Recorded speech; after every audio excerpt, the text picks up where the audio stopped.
Nah, saudara yang dikasih Tuhan, eh, kita baca dulu teks Matius 2, Matius 2 ayat 6.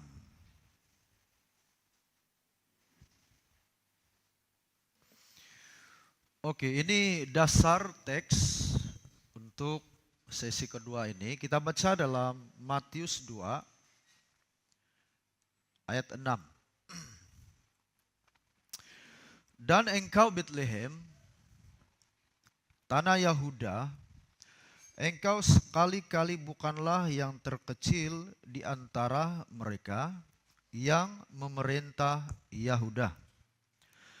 Karena daripada mula akan bangkit seorang pemimpin yang akan menggembalakan umatku Israel.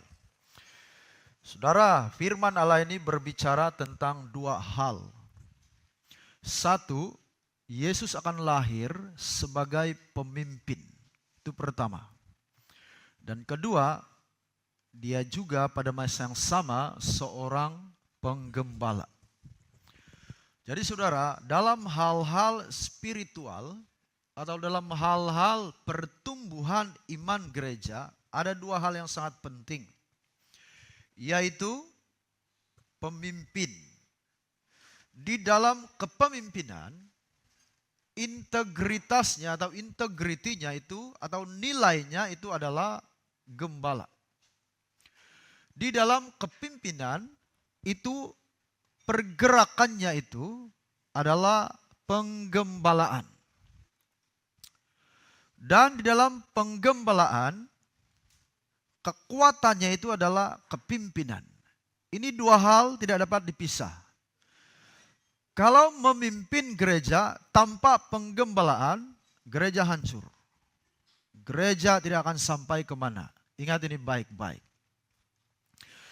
Kalau menggembalakan gereja, tidak ada kepimpinan, gereja kacau balau. Ya, mengapa disebut dia akan lahir, Yesus lahir sebagai pemimpin? Karena memang saudara, gereja atau dunia perlu kepimpinan. Kepimpinan itu dalam bahasa pelayanan administrasi, mengatur. Gereja yang tidak diatur, tidak disetting, tidak ada sistemnya, gereja susah sampai kepada misinya. Itu makanya firman Allah berkata, Yesus lahir sebagai pemimpin. Sebelum Yesus lahir saudara, dunia tidak menemukan pemimpin yang sempurna. Sehebat-hebatnya Musa, dia tetap banyak masalah. Sehebat-hebatnya Yosua, tetap bermasalah. Sehebat-hebatnya Raja Daud, Raja Salomo tetap bermasalah sebagai pemimpin. Mengapa? Karena mereka itu manusia. Hidup di dunia, lahir di dunia. Tapi Yesus adalah seorang yang turun dari surga, Allah sendiri. Baru dunia menemukan yang disebut pemimpin yang agung. Pemimpin yang agung itu artinya pemimpin yang sempurna. Jadi dalam kepimpinan Yesus, kualitinya atau mutunya itu adalah adanya penggembalaan. Penggembalaan saudara, itulah yang meresap dalam gereja. Penggembalaan itulah yang menjadi makanan rohani gereja. Ada kepimpinan, tiada penggembalaan, tiada makanan rohani gereja. Gereja tidak akan sampai kemana. Hanya beberapa tahun gereja itu membangun, lepas itu akan mundur, jatuh dan tutup. Itu terjadi di abad-abad yang lalu. Jadi saudara, disinilah kita melihat yang mendengar khotbah semalam. Di sini kita memahami bahwa begitu Yesus lahir ke dunia, baru adanya kepimpinan rohani yang sistematik. Dan di dalam kepimpinan rohani yang tersistematik itu, barulah orang merasa yang disebut penggembalaan. Jadi kepimpinan Natal untuk segala era kepimpinan Natal dan penggembalaan Natal itu tidak pernah berhenti. Dari Timur Tengah sampai ke Eropa, sampai ke Asia, dan sampai ke bumi Borneo, dan sampai ke SIB. Itulah dimaksudkan dengan Natal untuk segala era. Kepimpinan, penggembalaan, aura Natal itu tidak berhenti di Timur Tengah. Bukan hanya pusing-pusing di Bethlehem atau di Yerusalem. Tapi terus berjalan, terus berkembang sampai ke bumi Borneo. Pada waktu Injil masuk ke Borneo, saudara, itu dimulai oleh suku Lumbawang. Tapi sebenarnya ada satu suku Penan. Pertama terima Injil kalau tidak silap di Bario, perbukitan Bario sekitar 20-an hingga 30-an. Tapi yang sangat menonjol pada waktu Injil itu masuk ke Borneo itu adalah kepada orang Lumbawang. Sehingga dari itu terjadilah kebangunan rohani di Sabah, mulai dari Tuaran sampai kepada Tamparuli, sampai kepada Kota Blud, sampai kepada Ranau, pusing turun sampai ke Marak-Parak dan terus ke Kota Marudu. Sekitar tahun 74. Saudara, mengapa begitu? Dari Timur Tengah lahirnya seorang pemimpin dan gembala yang agung, Yesus Kristus. Aurahnya itu. Aurah Natal itu artinya pengaruh Natal yang mempengaruhi psikologi, emosional gereja sampai sekarang. Itu sebabnya kita ini terus merayakan Natal, karena ada aura Natal yang sudah wujud sejak 2000 tahun yang lalu. Dan mengapa bumi Borneo ada Injil, ada gereja? Karena adanya kekuatan Natal 2000 tahun yang lalu. Tidak pernah pupus, tidak pernah putus sampai sekarang. Dan kita yakin dan percaya, saudara, bahwa begitu gereja SIB dibangun, gereja ini tidak akan pupus, tidak akan tutup sampai Tuhan datang. Nah, saudara, kita bersyukur karena kita punya Tuhan yang lahir menjadi manusia dan pekerjaannya, kuasanya, impaknya itu ada sampai sekarang. Itulah maksudnya Natal untuk segala era. Jadi scanning dulu untuk semalam. Semalam itu kalau kita belajar tentang Natal untuk segala zaman. Dari Kejadian sampai hukum Taurat dan sampai kepada kitab Maliaki dan sampai kepada gereja abad pertengahan. Di gereja abad pertengahan, saudara, kita mulai belajar tentang mulailah masuk hal-hal yang tidak baik dalam gereja Roman Katolik. Ya. Sudah mulai ada simptomnya.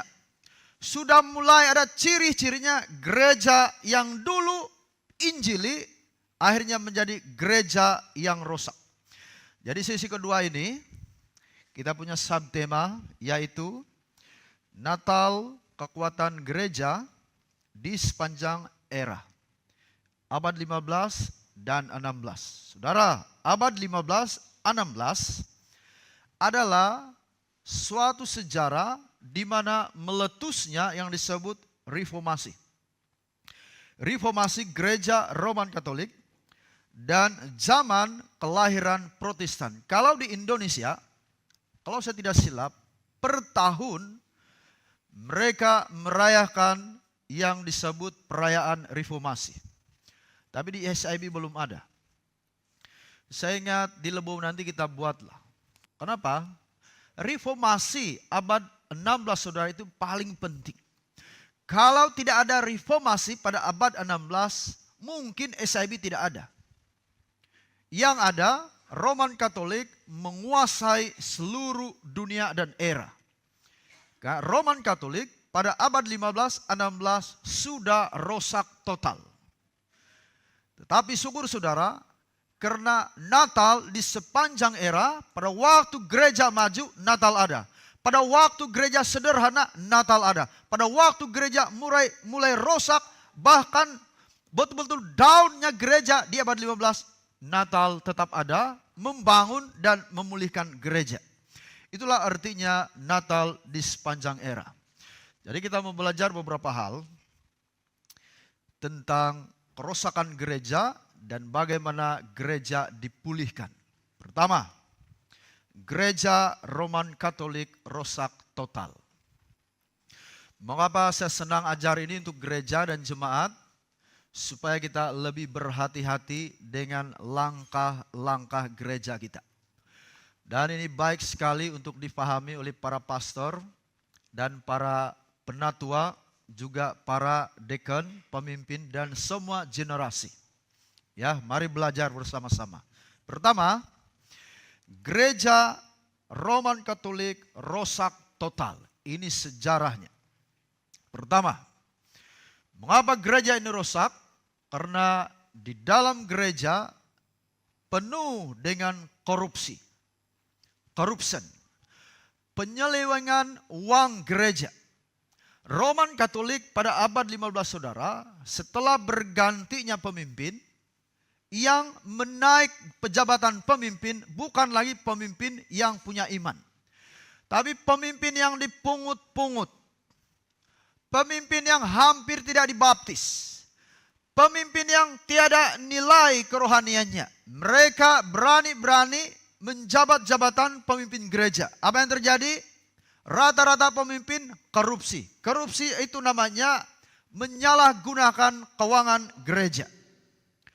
Itulah kerusakan gereja di abad-abad yang lalu.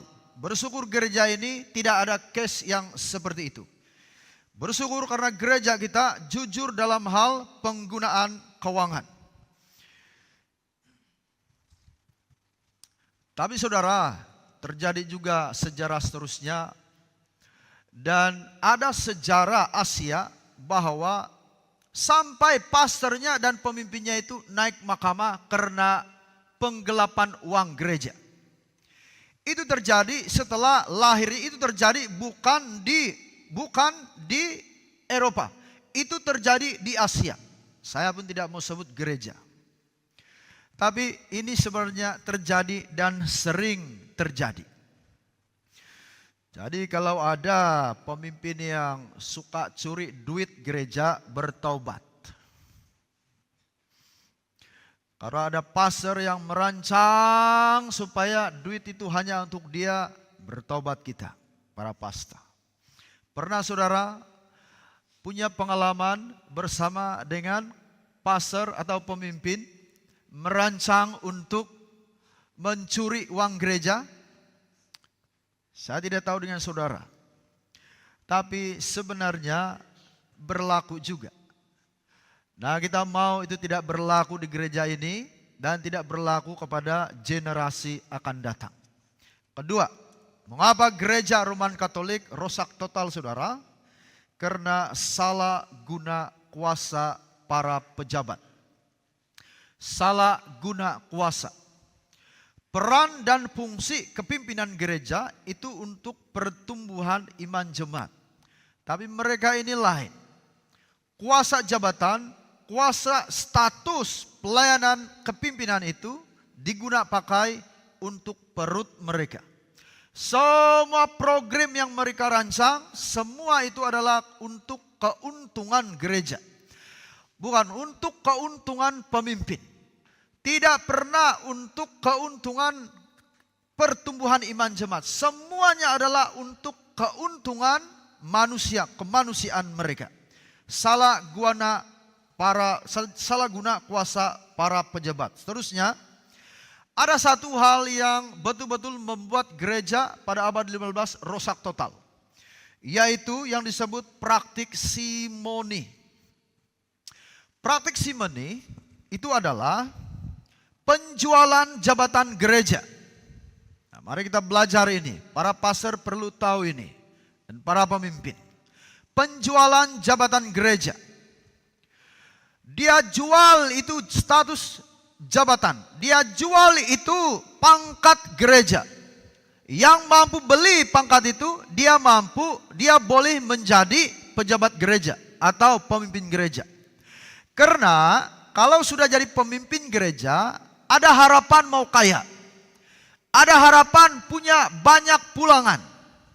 Ya, karena begitu jadi pemimpin gereja, ada kuasa, ada otoritas, bila-bila merancang supaya untungnya itu banyak. Lalu jabatan itu, untuk memperoleh jabatan itu, dijual beli. Inilah rusaknya gereja pada abad ke-15. Dan seterusnya, yang merosakkan gereja Katolik abad 15 itu adalah kekurangan pendidikan. Banyak pastor yang kekurangan pendidikan dan uskup ataupun pemimpin gereja tidak memiliki pendidikan yang selayaknya, sehingga mereka tidak mampu melayani jemaat. Pastor itu, di sini ada beberapa pastor. Pastor itu perlu beberapa hal untuk melayani sidang. Satu, itu yang disebut spiritual of pastor. Maksudnya kerohanian seorang pastor itu perlu. Kalau pastor tidak rohani saudara, sekejap saja dia ditendang keluar daripada sidang. Spiritual of pastor itu berbicara tentang seorang hamba Tuhan itu harus rohani. Kedua, filsafat ilmu seorang pastor itu artinya seorang pastor atau hamba Tuhan yang ilmuwan. Susah saudara kalau rohani tapi tidak ada ilmu. Ini yang terjadi abad 15. Tapi lebih parah waktu itu. Sudahlah tidak rohani, lagi-lagi tidak ada pengetahuan. Langsung tidak tahu mendidik jemaat. Langsung tidak tahu menggembalakan jemaat. Bagaimana jemaat mau maju. Dan ketiga, baik pastor dan pemimpin perlu satu hal yang sangat penting, yaitu management of church atau management of pastor. Maksudnya itu adalah kerohanian, ilmu pengetahuan, dan ada yang penting yaitu kepimpinan, mengatur gereja. Kurang daripada satu ini, lumpuhlah pelayanan hamba Tuhan itu. Kurang daripada satu ini apa dua, apalagi semua tidak ada, pasti gereja lumpuh dan tutup sepenuhnya. Inilah tiga hal yang penting yang terjadi di abad 15 saudara. Kerohanian pemimpin tidak ada termasuk pastor.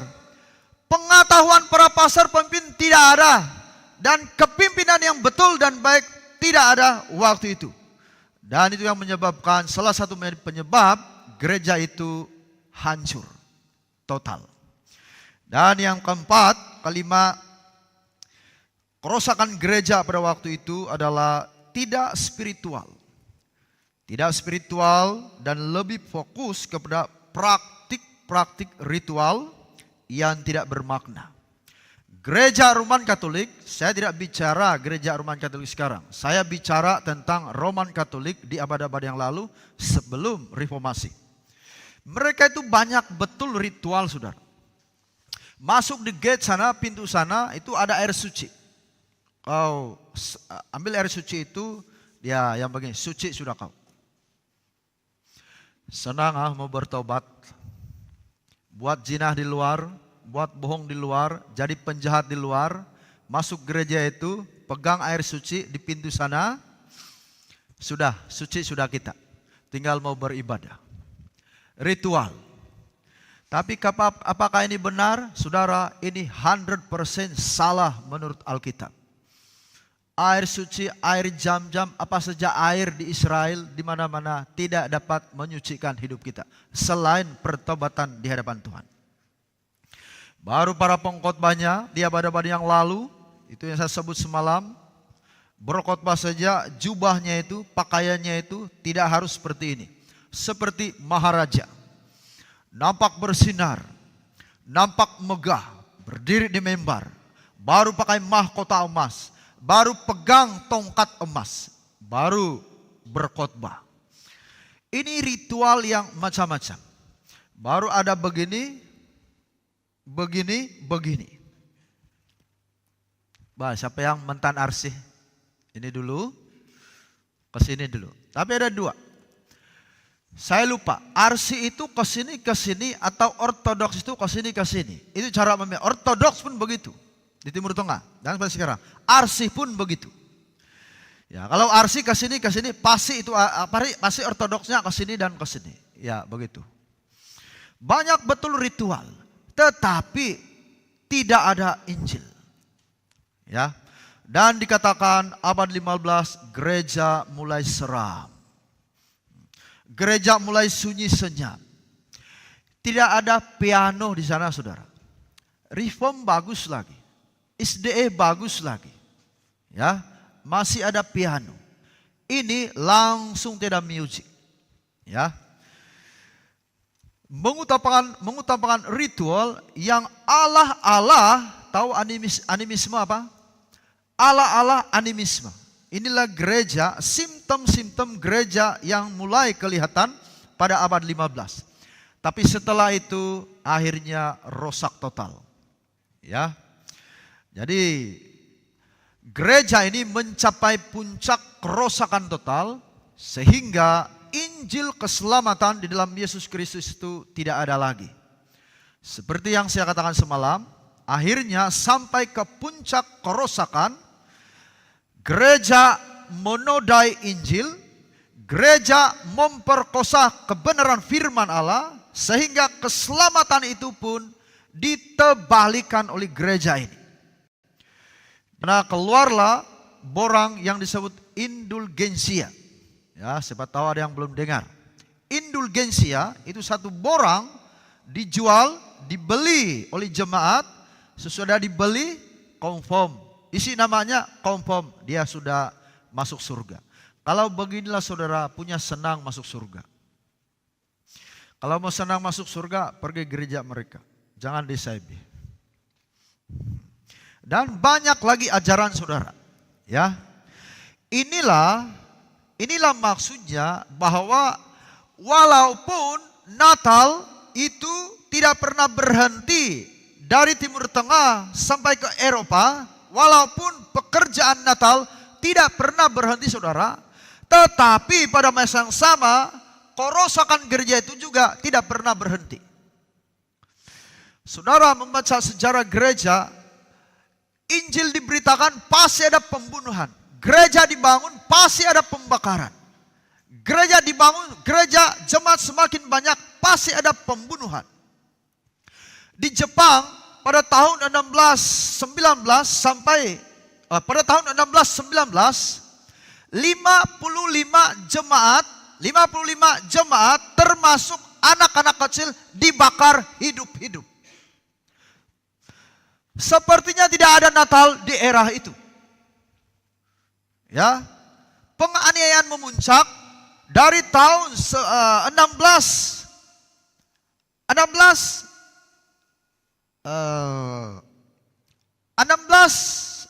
apa ini? 16 ringgit.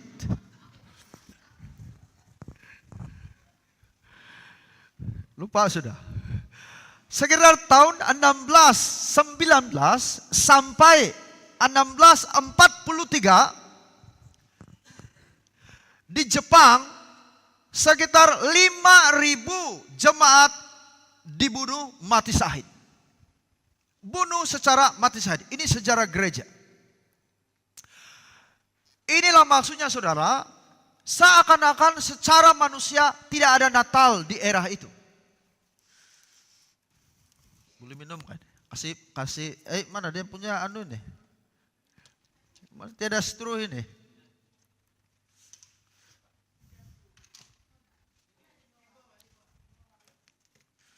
Oke. Minum kita, kasih sejuk hati. Ya, oke, kita sambung. Sekitar 5.000 jiwa yang dibunuh secara mati syahid. Ini Jepang saudara. Tahun 1943. Sepertinya saudara, Natal tidak ada di era itu. Ya. Mengapa mengizinkan pembunuhan sebesar itu? Penganiayaan sebesar itu? Tapi sebenarnya saudara, dari mata kaca kita secara rohani, itulah buktinya bahwa Natal ada di era itu.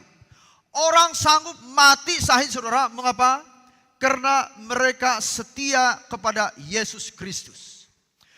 Di mana-mana ada pekerjaan Tuhan saudara, disitulah ada desakan yang berat. Di mana-mana ada pekerjaan Tuhan, di mana-mana membangunnya pekerjaan Tuhan, di sanalah ada pembakaran gereja. Bertahankah gereja? Bertahan. Bertahankah orang Kristen? Bertahan. Mengapa? Karena Natal itu terus bersama dengan gereja. Jadi saudara, kita akhirnya mengetahui bahwa suatu gereja yang indah dahulu, gereja pertama dunia yang besar itu gereja Roman Katolik, sejak di Timur Tengah telah dibangun, tapi akhirnya rusak total. Dan di dalam kerusakan itu, Tuhan tetap mengasihi jemaatnya. Sudah ribuan orang yang terpengaruh dengan gereja yang rusak ini, karena senang masuk surga. Tapi apakah Tuhan membiarkan jemaat disesatkan? Tidak. 1.000 lebih pemimpin gereja Western Boys di Eropa pada waktu itu, abad 15, semuanya dipengaruhi oleh penyesatan ini. Apakah Tuhan berdiam diri? Tidak. Itulah buktinya bahwa Natal ada di sepanjang zaman dan waktu. Itu tema kita. Jadi ini menambah pemahaman kita, memperdalam pemahaman kita bahwa betapa besarnya pekerjaan Tuhan demi iman anak-anaknya. Pada waktu gereja itu rusak, Allah tidak berdiam diri. Natal itu semakin beraura. Natal itu semakin menampakkan kuasanya. Dia membangkitkan, membangun, memilih orang-orang tertentu yang menjadi tokoh reformator pada waktu itu. Salah satunya itu adalah Martin Luther. Dia berjuang habis-habisan. Dia punya 95 dalil ditampal di dinding pintu gerbang gereja Western Boys pada abad ke-15. Dia melawan ajaran-ajaran yang tidak benar. Dan pada waktu itu mulailah jemaat itu berpikir, akhirnya dipulihkan. Tetap tidak dipulihkan. Roman Katolik jalan menurut pikiran dia, namun gereja Injili, gereja yang menantang mereka itu juga jalan. Akhirnya terjadilah perpecahan, dan itu yang disebut sejarah reformasi. Dan setelah itu lahirlah Protestan. Syukur saudara, lahirnya Protestan di Eropa. Yang mana Protestan ini menyebar ke Asia dan akhirnya sampai ke Malaysia. Sampai ke Semenanjung, sampai ke Sabah, dan sampai ke Sarawak. Dan akhirnya sampai di Lebong. Jadi itulah saudara, kuasa Natal yang bekerja kepada anak-anak Tuhan yang tidak tunduk kepada pembohongan, penipuan gereja di masa yang lalu. Jadi dalam hal ini saudara, saya mengajak saudara belajar beberapa prinsip. Kiranya ini berguna untuk kita semua. Beberapa prinsip reformator. Beberapa prinsip reformasi yang merupakan kekuatan Injil, kekuatan Natal pada waktu melawan penyesatan gereja di abad yang ke-15. Pertama, kekuatan reformasi secara Injil mulai beberapa prinsip seperti pertama, sola scriptura. Ini bahasa apa ini? Ini bahasa apa ini? Makanan sipun. Sola scriptura. Kekuatan Natal melalui para hamba Tuhannya itu, pertama, prinsipnya itu adalah sola scriptura. Maksudnya hanya Alkitab sebagai otoritas. Saudara yang dikasihi Tuhan, hidup kekristenan ini harus bersandar kepada Alkitab saudara. Jangan ada gereja yang berpikir di luar Alkitab. Kepimpinan gereja itu harus Alkitabiah. Praise and worship harus Alkitabiah. Doa gereja harus Alkitabiah. Semua program misi visi gereja itu semuanya harus Alkitabiah. Percayalah saudara, kalau gereja itu terus hidup dengan Alkitab, terus bersandar dengan Alkitab, maka gereja ini akan terus kekal sampai Tuhan datang. Satu hal saudara ingat baik-baik. Mau supaya gereja di mana-mana itu teguh dan kukuh, ingat satu hal. Haruslah Alkitab itu menjadi otoritasnya. Sikit-sikit Alkitab. Coba, kalau ada persoalan dalam gereja, bagaimana cara menyelesaikannya? Selesaikannya dengan menggunakan Alkitab.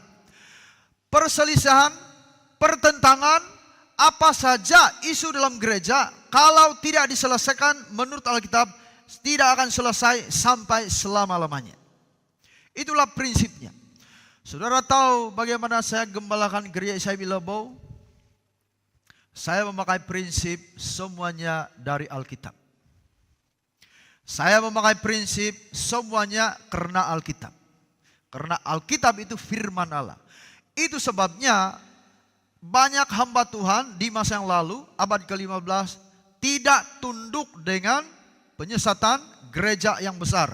Mengapa? Karena mereka pegang Alkitab yang benar. Hanya Alkitab katanya. Sola Scriptura. Kedua, prinsip kekuatan Injil, kekuatan Natal kepada gereja itu disebut sola fide. Yang belajar Alkitab sudah belajar ini. Sola fide artinya hanya iman yang menyelamatkan. Ada dua saudara. Iman itu menyelamatkan, dan kedua, iman tanpa perbuatan itu adalah mati. Tapi kita bicara tentang sola fide, hanya iman itu yang menyelamatkan. Saudara, tidak ada orang di dunia yang selamat kalau tidak beriman. Apa artinya beriman, saudara? Beriman itu adalah percaya, meyakini, dan setia. Siapa tahu ada yang belum tahu ini? Beriman sekali lagi artinya percaya Yesus. Kedua, yakin tentang Dia. Dan ketiga, setia tentang apa yang dipercayai dan diyakini. Itulah artinya beriman. Mau hidup kudus, tidak ada orang yang mampu hidup kudus, saudara. Tidak ada. Siapa bilang ada orang mampu hidup kudus? Tapi kalau kita mau hidup beriman, itu ada. Pada waktu kita beriman, di sanalah kekudusan kita. Jadi hanya oleh iman, bukan indulgensia, bukan surat, bukan borang untuk penyelamatan itu. Bukan borang yang dijual, dibeli, diisi dan langsung selamat. Bukan itu. Tapi yang menyelamatkan orang itu adalah iman percaya kepada Tuhan. Dan ketiga, prinsip kekuatan Natal pada era-era pemberontakan gereja atau pada era kemerosotan iman gereja abad ke-15 itu adalah yang disebut sola gratia. Sola gratia itu berbicara tentang hanya oleh anugerah kita selamat. Dalam Kolose 1, 4 hingga 5 itu berbicara tentang predestinasi Allah. Juga sama berbicara dalam Roma 8, 28, 29, dan 30. Itu berbicara tentang Allah telah memilih kita. Allah telah menentukan kita sejak semula. Saudara, mau tahu bagaimana kasih Allah yang sebenar, disinilah titik tolaknya. Sebelum kita menemukan Yesus di dalam Yohanes 3 ayat 16, sebenarnya Tuhan sudah mengaruniakan keselamatan kepada kita. Siapa yang mampu membantah ini? Tidak ada yang mampu membantah firman Tuhan ini. Kita pasrah saja dengan firman Allah yang berkata bahwa kita yang beriman sekarang, beriman menemukan keselamatan dalam Yesus Kristus, Yohanes 3 ayat 16, sebenarnya itu penggenapan daripada kasih karunia Tuhan sebelum dunia ada dalam hidup kita. Sebelum dunia ada, Tuhan sudah melihat kita. Tuhan sudah mengenal kita. Tuhan sudah menentukan kita. Tuhan sudah memilih kita. Dan Tuhan sudah menetapkan kita untuk menjadi penghuni kerajaan surga. Sebelum dunia jadi, sebelum kita jatuh ke dalam dosa, sebelum kita lahir ke dunia, sebelum kita menemukan Injil di Borneo, Allah sudah merencanakan itu untuk kita. Jadi engkau yang beriman, engkau yang percaya Tuhan, kita yang setia kepada Tuhan dari dulu sampai sekarang, jangan ubah iman kita. Yang SIB tetap SIB. Yang mengikuti ajaran Alkitab, Injili, kita tetap ikut ajaran itu sampai selama-lamanya. Amin. Yang menjadi kebimbangan kita itu adalah generasi muda. Ini tetap menjadi kebimbangan kita sebagai para hamba Tuhan. Bagaimana supaya generasi muda SIB itu tidak berpindah agama?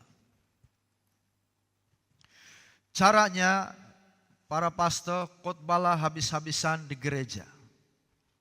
Beritakan firman Allah. Tegurlah anak-anak muda. Peringatkan anak-anak muda. Sampai benih firman Allah itu betul-betul tertanam di hati mereka. Sehingga tidak ada yang mampu menghambat iman mereka. Banyak case, banyak peristiwa dalam SIB, saudara. Bagus-bagus SIB, dia kawin agama lain, lalu dia tinggalkan SIB. Ya, jadi kalau mau nikah, nikahlah dengan orang SIB.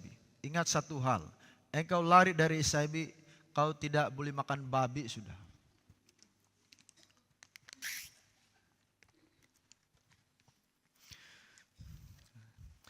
Banyak something di kampung saya, tapi syukur juga tidak juga mau kawin orang yang tidak seagama. Jadi ini simptom-simptom orang yang suatu waktu pasti akan bertobat kembali. Ya. Tapi ada juga case tukar-tukar istri, tapi pandai juga, tetap SIB punya istri. Kawin satu, cancel, kawin lagi. Ini sampai 4 kali ini. Tapi pandai ya. Tetap SIB juga. Tapi kalau sudah begini, jangankan tukar agama, SIB pun sudah tidak ada lah kalau begitu. Jadi saudara, hanya oleh anugerah kita diselamat. Dalam dunia teologi, saudara, mari belajar sedikit, education sedikit. Tentang anugerah keselamatan inilah yang menjadi krisis pendidikan selama berabad-abad. Ada 2 kutub teolog di Eropa. Satu Arminian dan kedua Reform. Dan ada ketiga lagi muncul seterusnya itu adalah Evangelical. Reform, Arminian percaya bahwa keselamatan itu tidak dianugerahkan. Arminian percaya bahwa keselamatan itu diusahakan. Yohanes 3 ayat 16 berkata, barang siapa yang percaya, artinya dia berusaha mencari Tuhan. Tapi Reform tidak. Reform percaya keselamatan itu dianugerahkan. Dan ini ada benarnya, saudara. Mengapa? Karena kita berusaha mencari Tuhan pun, kalau memang Tuhan tidak menentukan kita untuk terima Injil atau jadi orang Kristen, kita tidak mungkin jadi orang Kristen. Dan itu jelas dalam firman Tuhan itu ya. Roma 8:28 ayat 30. Dan yang ketiga itu adalah Evangelical. Siapa Evangelical? Itulah SIB. SIB. Ada di tengah-tengah itu I paling penting. Injil. Jadi saudara, SIB ini entah di mana ya. Tapi bagi saya SIB Lebo itu kita ini sebenarnya percaya bahwa anugerah Tuhan itu diberikan kepada kita supaya kita selamat. Dan kita tidak dapat menemukan keselamatan selain daripada anugerah Allah. Makanya saudara, merumus tentang bagaimana kasih Allah yang terdalam dalam hidup kita. Kasih Allah yang paling dalam dan tiada tarahnya dalam hidup kita itu adalah Dia memilih kita. Dia menentukan kita sebelum semua ada. Yang mana kita temukan itu pada waktu kita mengenal Yesus sebagai Tuhan dan Juru Selamat. Di dalam Yesus baru kita tahu semua akar-akar tentang Allah khusus untuk kita. Jadi kekuatan Natal sehingga terjadilah reformasi terhadap gereja yang rosak di abad ke-15. Salah satunya itu adalah Sola Gratia. bersandar dan berlandaskan kepada anugerah Tuhan. Dan yang terakhir, itu sebut sola Christus.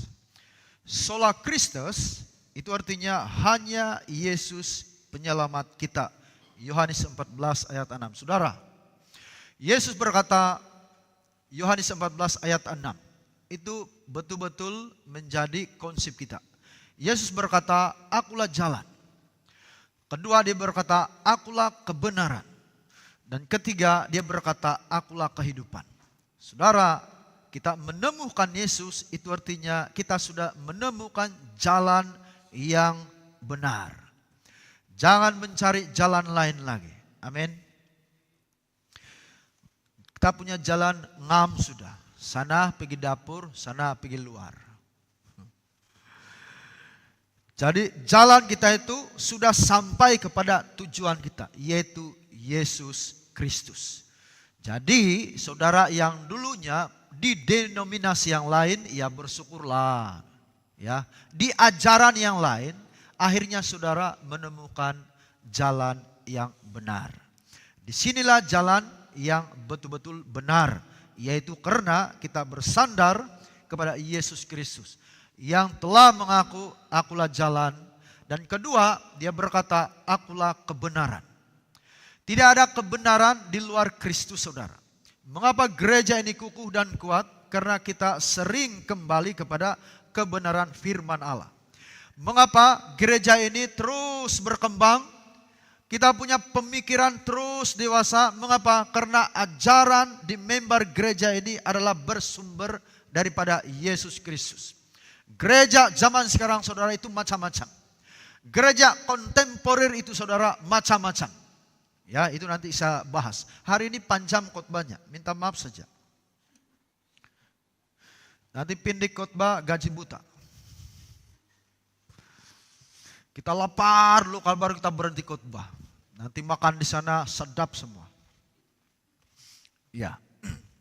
Jadi saudara, sola Kristus itu berbicara tentang Yesuslah jalan dan Yesuslah kebenaran. Jadi kalau khotbah, saudara, khotbahkan kebenaran di gereja. Amin, pastor.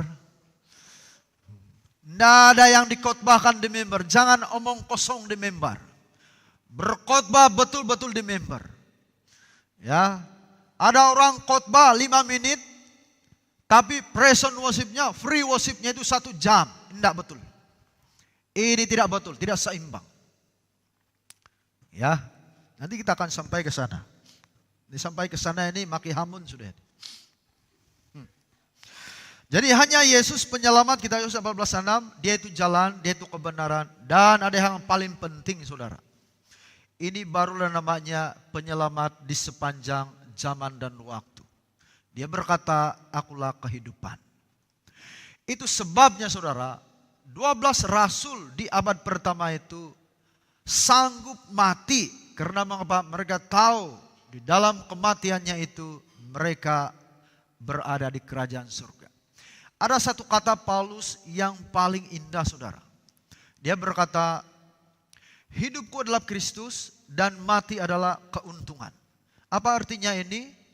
Hidup itu hanya untuk Tuhan, beribadah dan melayani.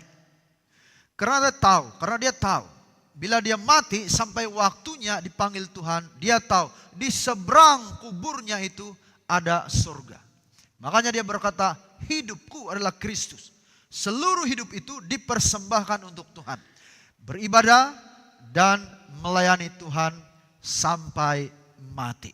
Karena dia tahu untuk itu dia akan memiliki kehidupan yang abadi, yaitu di kerajaan surga yang kekal untuk selama-lamanya. Jadi saudara, di sini saya mendorong kita. Baik yang masih muda, engkau senang, saudara, karena engkau sedang dipimpin oleh para senior yang rohaniawan. Ada anak muda di gereja tertentu, minta maaf. Jangankan ada pastor, pemimpin yang rohani pun tidak ada untuk mereka. Jangankan ada pendidik yang hebat di sana, minta maaf saja. Jangan ada pendidik pengajar yang hebat di sana. Memimpin mereka untuk doa syafaat pun tidak ada di sana. Saudara, generasi muda ini betul-betul beruntung. Dalam konteks gereja SIB Lobo, saudara betul-betul beruntung. Dan ambillah peluang ini. Responlah dengan hal-hal ini. Saudara punya pendidik yang tajam. Saudara punya pemimpin yang bertanggung jawab. Saudara punya orang tua-tua yang rohaniawan. Selama mereka masih ada, disinilah tempat dan waktunya saudara betul-betul terbuka untuk didikan dan untuk kerohanian. Di suatu waktu, bila pemimpin-pemimpin tua di gereja ini sudah tidak ada, maka engkau yang akan maju ke depan dan memimpin gereja. Dan pada waktu itu, engkau akan memimpin gereja, engkau akan menjadi barisan depan gereja sebagai orang yang cemerlang. Sebagai orang yang unggul di gereja ini. Dan akhirnya generasi ke generasi gereja ini terus membangun sampai Tuhan datang.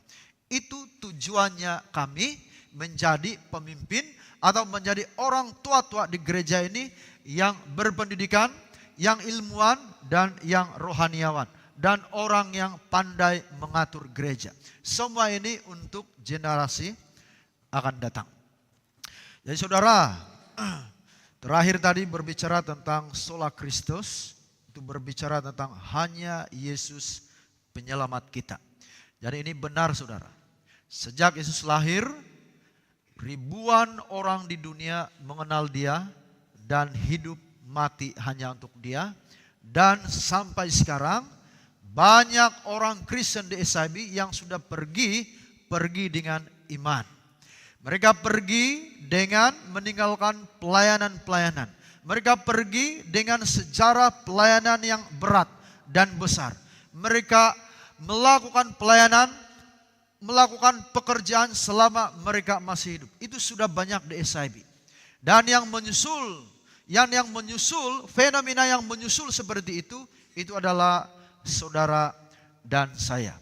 Karena mengapa saudara? Ini semua disebabkan karena kita mau mencapai suatu kehidupan abadi, yaitu di dalam Yesus Kristus yang berkata, "Akulah kehidupan."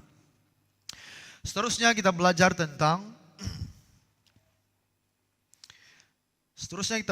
pada poin yang ketiga. Itu berbicara tentang Natal, kekuatan gereja menghadapi tantangan zaman. Jadi minum air karena di sini ada maki hamun.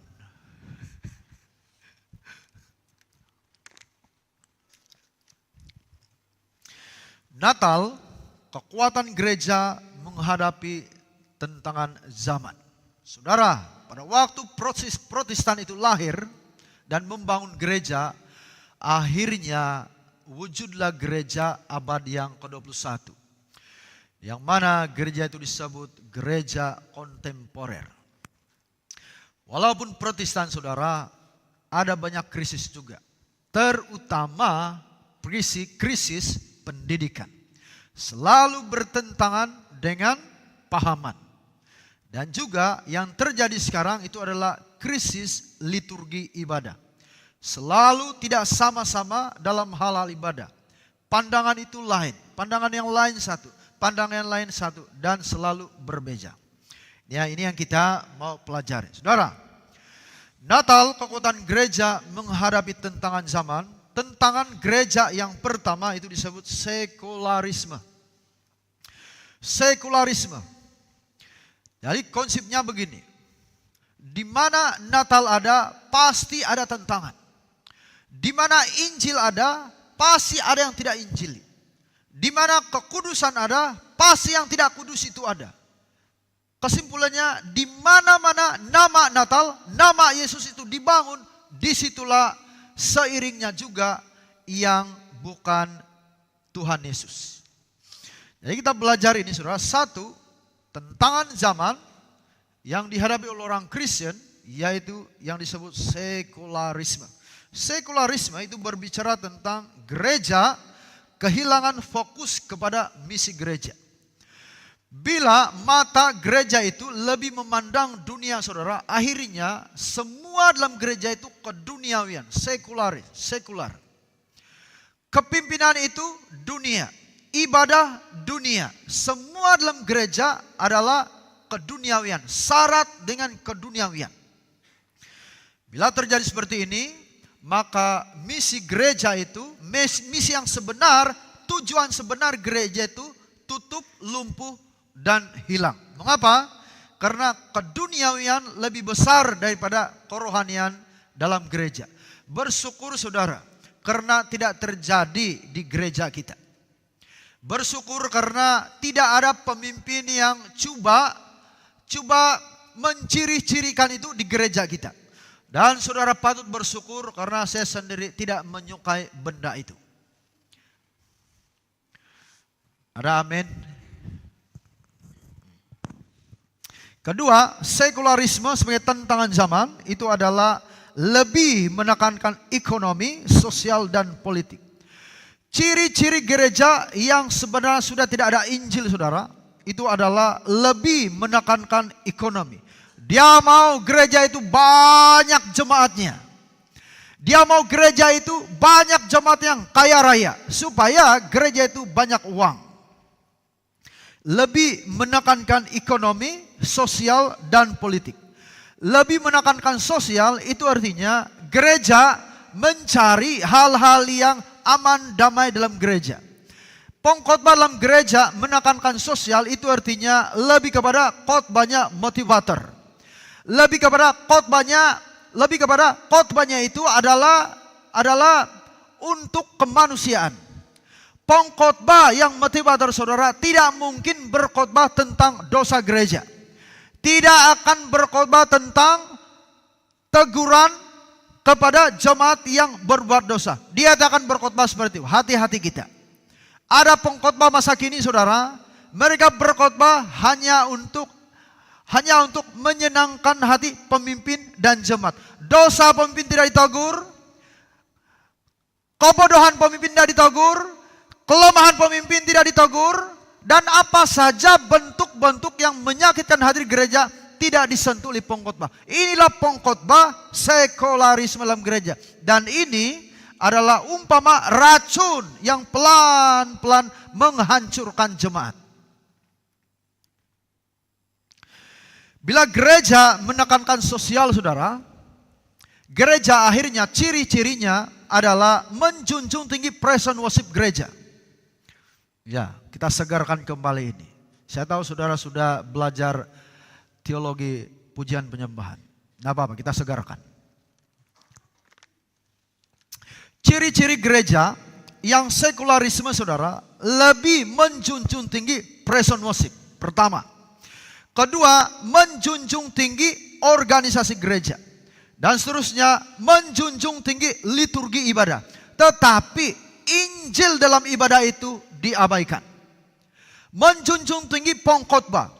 Pengkhotbahnya doktoral. Pengkhotbahnya orang lama. Pengkhotbahnya senior. Tapi sepanjang khotbah 1 jam tidak ada Injil satupun diberitakan. Semuanya entertainment. Khotbah pelayanan yang jatuh pada entertainment saudara, ini satu titik pun untuk pembangunan iman jemaat tidak ada. Mengapa? Karena gereja sedang dikuasai oleh keduniawian. Saudara yang dikasihi Tuhan, ada juga satu masalah gereja yang sedang bergerak mungkin sekarang, yaitu gereja menekankan politik. Politik dalam gereja itu artinya mereka suka melantik orang menjadi pemimpin gereja karena mengapa? Karena mungkin pemimpin itu orang kaya.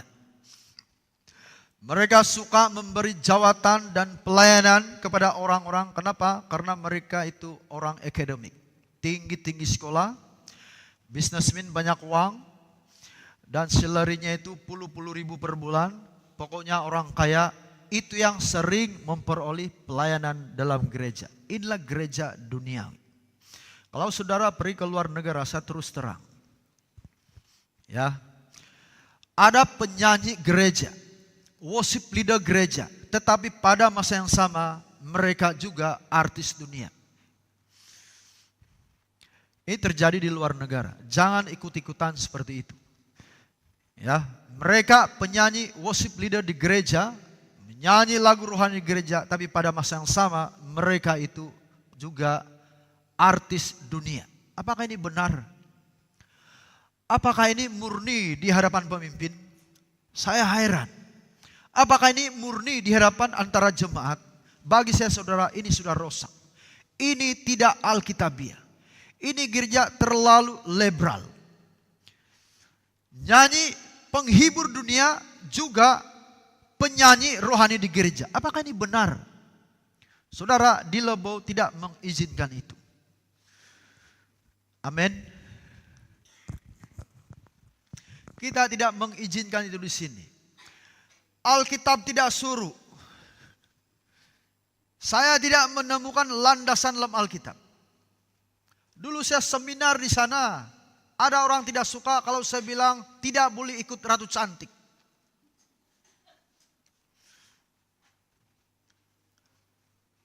Heran loh saudara, kenapa otak anak-anak muda ya? Beribadah di gereja, melayani di gereja, tapi masih terhege-hege ikut ratu cantik. Belum saya bahas, belum saya berargumentasi menurut Alkitab, lihat saja pun sudah tidak ngam. Baru lihat auranya pun sudah tidak ngam.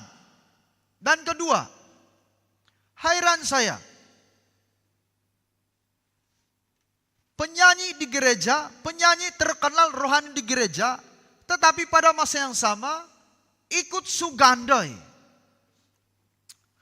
Ini juga anak-anak muda tanya saya. Saya hanya berkata, tidak ada aturan dalam Alkitab, engkau melayani di gereja, menyanyi di gereja, lalu tiba-tiba kau ikut sugandai bulan 5. Tidak ada aturan Alkitab.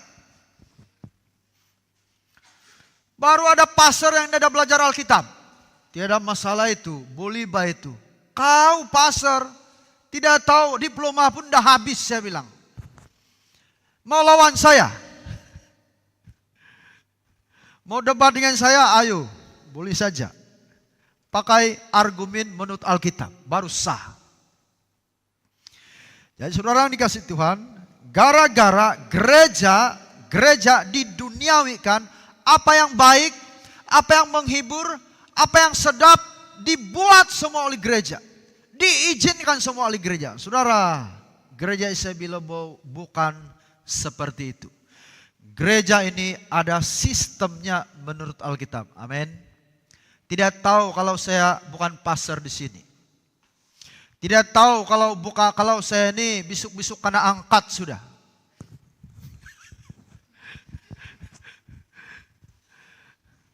Tapi harap saudara, selama kebersamaan saya dengan pemimpin, mohon. Apa yang kita pelajari selama ini, saya sudah 10 tahun lah di sini. Apa yang saya ajarkan selama ini, menurut saya semua itu Alkitabiah. Jadi jangan sembarangan. Kalau saudara mau, ini saya titipkan untuk pemimpin. Kalau saudara mau, gereja ini aman damai sampai selama-lamanya. Ikut apa yang kita pelajari selama ini. Gereja ini bukan gereja sembarangan. Gereja ini bukan gereja happy yeye. Gereja ini bukan gereja psikologi. Kalau mau yang bahasa lebih tinggi. Gereja ini bukan gereja psikologi, hipnotis dan sebagainya. Yang mana semua itu adalah bersumber daripada gereja di sekularisme. Dan seterusnya, tantangan zaman gereja yaitu tidak sensitif dengan kekurangan anggota. Kalau saya saudara, kalau ada satu ikur jemaat yang tidak ke gereja, hati saya sedih. Kalau ada satu pemimpin hari Minggu bukan pergi sambayang,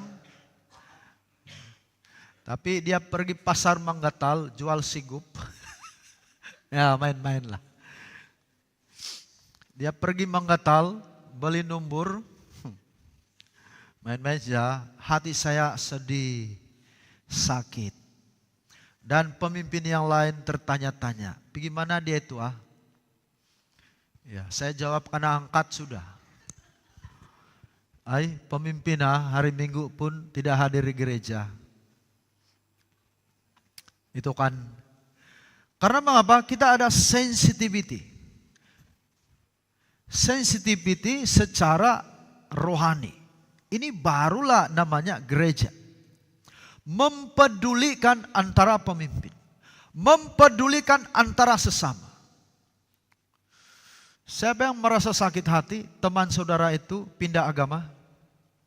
Kalau saudara merasa sakit hati, saudara itu tinggalkan Tuhan Yesus, itu namanya saudara punya sensitivity.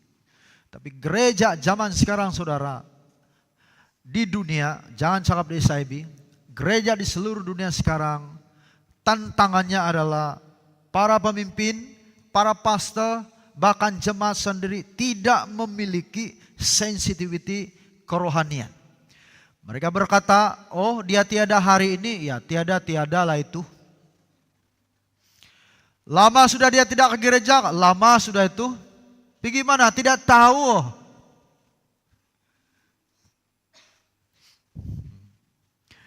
Gitu ah. Namanya tidak ada sensitivity tentang kekurangan anggota. Ada pengkhotbah yang tiada sensitivity saudara. Dia khotbah mau 2 jam, mau lari-lari sudah. Jemaat mau keluar-keluar, masih dia khotbah. Ini ciri-cirinya, entah apa di matanya, apa di hatinya. Gereja tidak boleh terima, dia buang itu pastor, pakai hamun nih pastor. Baru time khotbah pun tiada sensitivity. Apatah lagi saudara kekurangan jemaat. Ada pemimpin gereja saudara, minta maaf. Sikit sudah yang datang pergi hari Minggu, dia tenang-tenang di gereja. Aman damai macam surga itu gereja bagi dia. Tapi banyak sudah jemaat yang tidak masuk gereja. Itu sudah bertahun-tahun. Mengapa saudara? Karena satu saja penyebabnya, gereja itu sudah diduniawikan. Tidak ada lagi kerohanian. Tidak ada hadirat Tuhan lagi dalam gereja. Maka yang terjadi salah satunya yaitu tidak ada sensitivity dengan jemaat.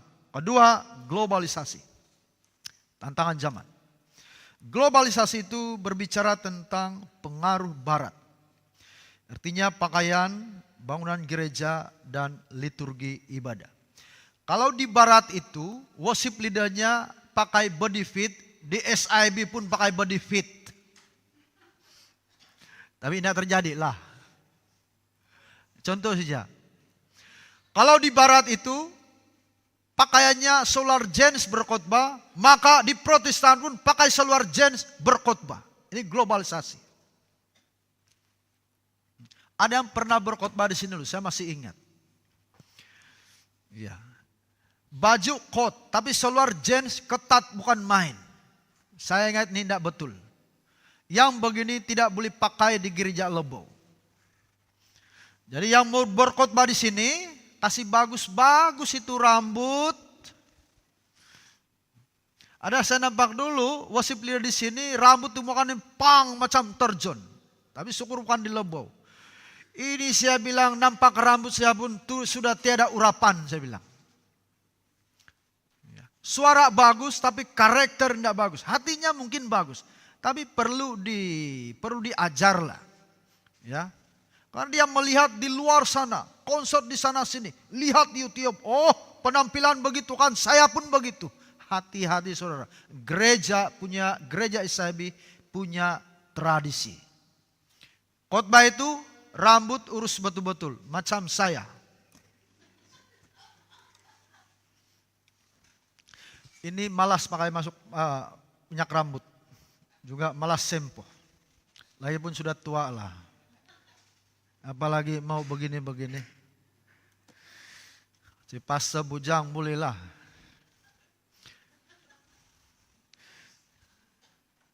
Besok kebaktian di sini pastor.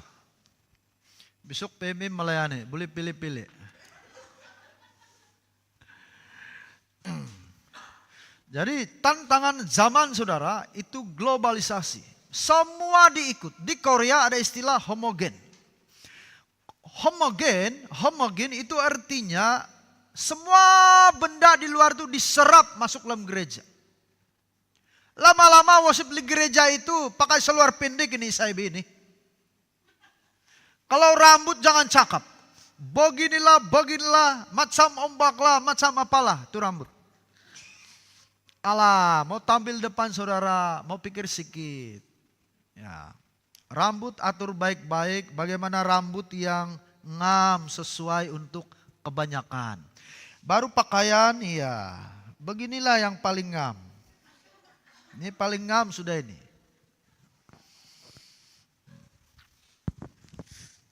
Nanti yang wirah baru-baru itu ajar sedikit.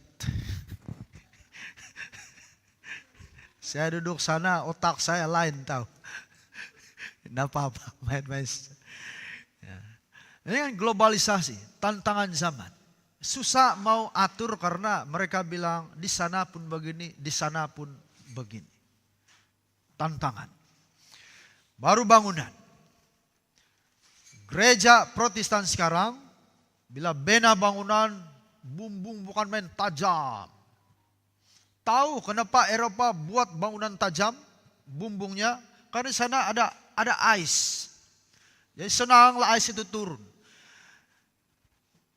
Di Sabah ada ice.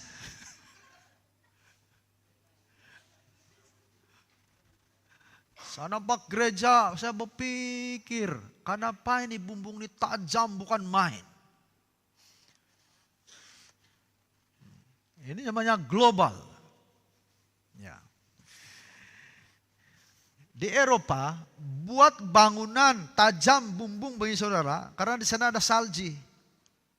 Itu tujuannya. Di timur itu apa? Nah, ini apa-apa. Itu tidak mengurangi kerohanian juga. Ya, itu contoh-contoh globalisasi. Dan seterusnya itu adalah pluralisme. Tantangan zaman itu berbicara tentang pluralisme. Pluralisme memiliki konsep yang sama agama lain. Di hati-hati saudara, SIB, Sidang Injil Borneo, itu prinsipnya adalah Injili.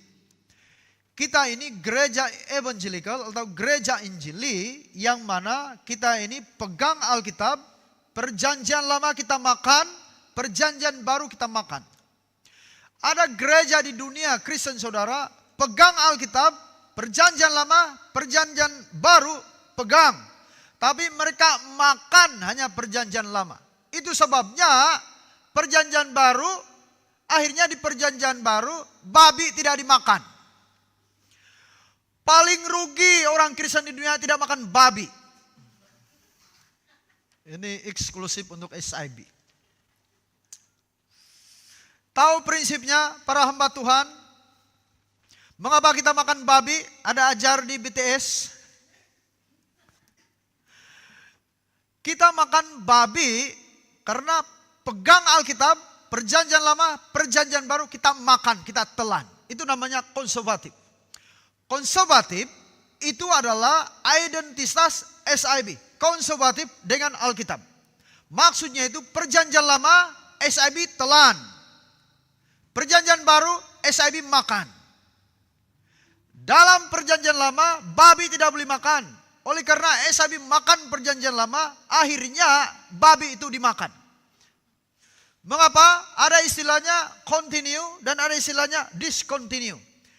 Kalau babi tidak dimakan dalam perjanjian lama, akhirnya dimakan dalam perjanjian baru, dalam teologi, konsep berteologi itu disebut discontinue.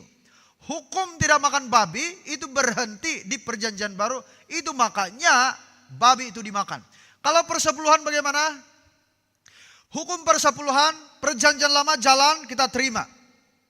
Karena tidak ada arahan untuk tutup dalam perjanjian baru, maka persepuluhan itu kita tetap teruskan.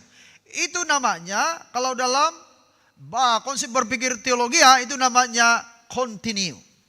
Perjanjian lama prinsip beri persepuluhan, karena tidak dilarang, tidak diubah dalam perjanjian baru, maka persepuluhan itu terus kepada perjanjian baru, dan terus relevan untuk Protestan dan untuk SIB masa kini. Itu namanya continue. Pahamkah? Jadi saudara yang dikasih Tuhan, itu barulah namanya sidang Injil Borneo. Injil itu gereja kita, denominasi kita, dasarnya adalah Injil. Dan cara kita sebagai gereja yang Injili itu adalah yang disebut konservatif. Konservatif namanya tidak mengurangi dan tidak menambahi Alkitab firman Allah. Tidak mengurangi, tidak menambahi, itu artinya perjanjian lama kita mengerti dan perjanjian baru kita mengerti. Ya, saudara yang dikasih Tuhan, ini yang disebut konsep berpikir gereja SIB. Dan pluralisme itu tantangan zaman adalah memiliki konsep yang sama. Artinya saudara, konsep berpikir kita tidak sama dengan agama lain. Yang mereka bilang sama saja Tuhan kita ini. Sama aja surga kita ini. Saya bilang, siapa bilang sama? Kita lain, saya bilang. Jadi pluralisme tantangan zaman gara-gara gereja tidak akademik. Pastor gereja kurang ilmuwan, tidak tahu mengajar. Dan pemimpin pun akhirnya tumpul-tumpul. Apalagi jemaat akhirnya buta huruf. Maka tidak tahu di mana konsepnya gereja dia dan apa konsepnya gereja yang lain. Akhirnya jatuh kepada yang disebut pluralisme, menganggap semuanya sama. Dan inilah permulaan kacau balaunya gereja. Tapi kita tidak begitu saudara. SIB itu punya pendirian. Dan gereja Lebau ini punya pendirian. Dan seterusnya, pluralisme itu berbicara tentang saling menerima tanpa pendirian ajaran. Yaitu disebut liberal. Jadi kita di sini adalah gereja yang kuku. Kita di sini adalah gereja yang punya pendirian. Kita di sini adalah gereja yang memiliki konsep dan prinsip. Dan kita di sini bukan gereja yang boleh dipengaruhi oleh ajaran-ajaran yang lain. Ini yang kita usahakan dan ini yang kita perjuangkan untuk gereja khususnya SIB Lebau ini saudara. Jadi saya mohon, kalau saya ajak pemimpin belajar Alkitab, lebih baik terbuka dengan ajakan saya. Kalau gereja, kalau pemimpin beri tawaran kepada jemaat, saudara harus rajin belajar Alkitab. Amin. Kita nanti tahun depan mungkin bertubi-tubi seminar. Jadi jemaat itu harus terbuka dengan program-program seminar. Karena itu adalah mengukuhkan ilmu pengetahuan saudara sebagai anak-anak Tuhan. Dan pada waktu bagus kalau banyak pengetahuan saudara. Bagus kalau orang Kristen itu penuh dengan pengetahuan tentang firman Allah. Pada waktu dia hampir menghembuskan napasnya, otaknya itu masih cerdas. Ilmu pengetahuan secara psikologi saudara itu bagus. Itu membuat orang itu sampai 80 tahun, 90 tahun tidak nyanyuk.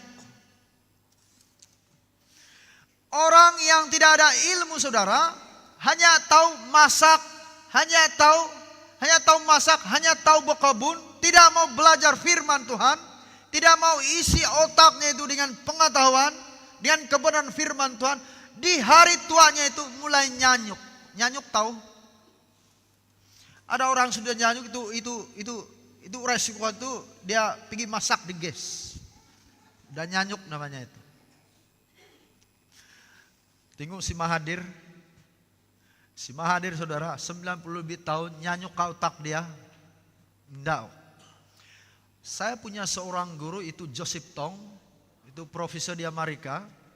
Dia itu saudara, umurnya waktu mengajar saya terakhir itu 78 tahun.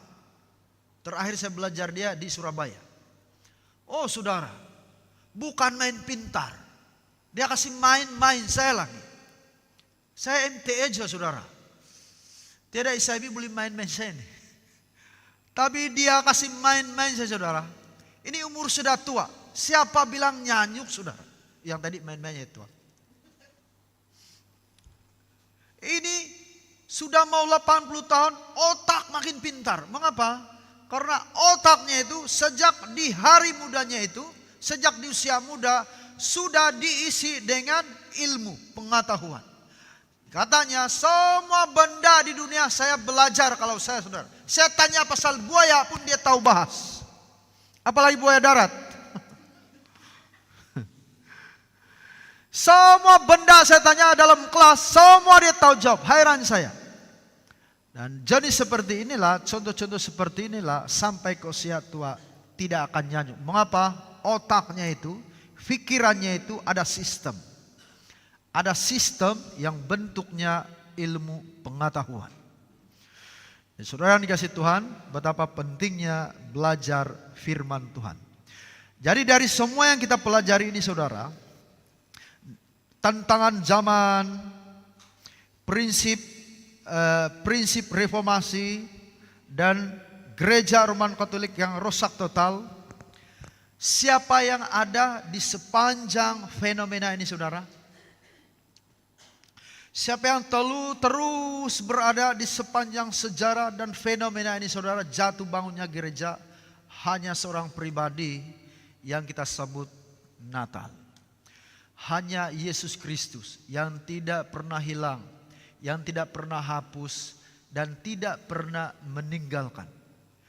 Injil itu dinodai pada abad 15, diperkosa oleh gereja yang tidak bertanggung jawab. Yesus ada di sana dan dia memulihkan kembali. Pada waktu ada tentangan zaman yang bertubi-tubi kepada gereja, Yesus ada, Natal ada bersama dan memulihkan gereja. Saudara, di mana-mana gereja, di mana-mana ada gereja, di situ ada Natal. Baik turun, merosot, bangun dan berkembangnya gereja, jangan takut. Yesus ada di sana. Itu makanya saudara, kalau ada anggota Lebo yang tiba-tiba murtad, saya tenang saja, walau saya sensitif. Ya. Karena saudara tidak akan lari daripada Tuhan. Amin. Coba saudara lari tahun depan, pindah pergi SDE. Coba try tidak makan babi 1 tahun.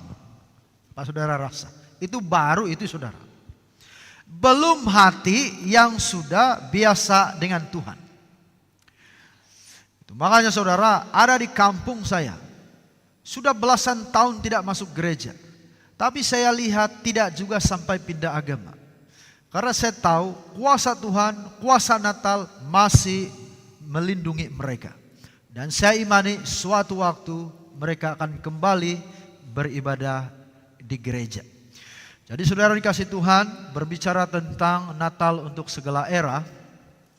Disinilah baru kita tahu bahwa pada waktu gereja rusak, akhirnya dibangun kembali dan dipulihkan kembali karena Natal ada di sana.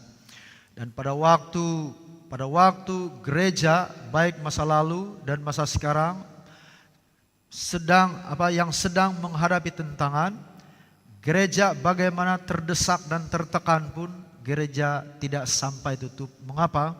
Karena Yesus ada di gereja. Dan itulah artinya Yesus terus bersama dengan kita, dan itulah maksudnya Natal untuk segala era. Terima kasih, Tuhan berkati. Jadi untuk hari esok,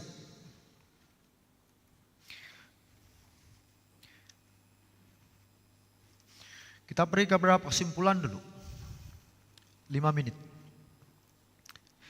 Kesimpulan untuk khotbah hari ini, cabaran gereja sudah bermula sejak berabad-abad yang lalu dan sampai sekarang. Jadi satu hal yang perlu kita ingat, cabaran gereja tidak akan berakhir. Bahkan saudara semakin bertambah-tambah. Tapi jangan takut. Jangan kita takut karena Yesus ada bersama dengan kita. Dan kedua, cabaran iman gereja tidak akan berhenti tetapi semakin dahsyat. Itu harus dipikirkan secara dewasa. Saya tahu nanti gereja ini akan datang lagi masalah yang besar. Tapi saya tidak perlu takut. Karena saya tahu Yesus bersama dengan saya dan pemimpin dan kita semua. Dan yang terakhir, namun, katanya di sini sekali lagi, namun jangan takut karena Yesus ada bersama dengan kita. Baik era di masa lalu, era Eropa, era Roman Katolik, era Protestan, dan era Borneo Evangelical Mission. Itu SIB. Dan terakhir, Yesus ada di era fenomena gerejawi SIB Lebau. Terima kasih, Tuhan berkati. Dan untuk hari esok, kita belajar tentang poin terakhir. Kita belajar tentang Natal dan akhir zaman. Esok adalah Natal dan akhir zaman. Jadi harap tidak ada yang kena angkat besok. Semua datang ke gereja karena ini penting ya. Natal dan akhir zaman. Jadi semalam, saya tutup, semalam kita belajar tentang Natal itu sejak kejadian sampai kepada kelahiran Yesus, dan sampai kepada Antioquia, dan sampai kepada penyebaran Injil di Eropa, dan akhirnya pada hari ini sampai kepada impact atau impactnya atau kesannya, sehingga terjadilah fenomena yaitu gereja membangun namun tetap ditentang oleh zaman warna-warna zaman sekarang. Nah, esoknya kita akan belajar tentang Natal di akhir zaman. Itu berbicara tentang siapa Yesus di hari kelahiran, siapa Yesus di hari terangkat ke surga, dan siapa Yesus pada waktu kedatangan yang kedua kali. Dan suatu sejarah, suatu era yang belum kita lihat, hanya di bayangan kita, hanya di pemikiran kita. Kita akan belajar itu untuk hari esok. Terima kasih, Tuhan berkati. Mari kita berdoa. Bapa di surga, kami bersyukur kepadamu Tuhan, karena pada malam hari ini sekali lagi kami belajar kebenaran firman-Mu. Pada waktu gereja rusak total, Engkau ada di sana Tuhan. Dan pada waktu usaha pemulihan gereja yang rusak, semua itu karena Engkau ada di sana. Dan pada masa yang sama Tuhan, Engkau memberi kekuatan. Engkau menanam prinsip-prinsip penting. Hanya Alkitab, hanya iman, hanya karunia, dan hanya nama Yesus. Itulah prinsip yang Engkau tanam kepada gereja dalam melawan, menantang, menghadapi, menempuh desakan-desakan gereja yang rusak. Sehingga lahirlah gereja yang murni. Dan pada hari ini Tuhan, kami adalah buah-buah daripada pekerjaan-Mu di abad-abad yang lalu. Bapa di surga, kami juga belajar sebagaimana gereja masa kini ada sejumlah besar tantangan. Kami tahu Tuhan, semakin kami bertumbuh, maka tantangan itu semakin berat. Semakin gereja ini maju dan berkembang, maka penyesatan, pengaruh itu juga semakin berkembang. Kami tidak perlu takut Tuhan, asalkan kami sungguh-sungguh, asalkan kami bersandar kepada Engkau, semua itu dapat kami lawan, dapat kami tempuh, dapat kami hadapi secara berkemenangan. Terpujilah Engkau Tuhan, berkati gereja ini, berkati pemimpin di gereja ini, berkati jemaat di gereja ini. Mulai hari ini sampai kedatangan-Mu yang kedua kali, gereja ini tetap kukuh, berpegang kepada Injil-Mu, setia kepada firman-Mu sampai Maranatha. Terima kasih Tuhan, terpujilah Engkau. Dalam nama Yesus kami sudah berdoa dan mengucap syukur. Amin.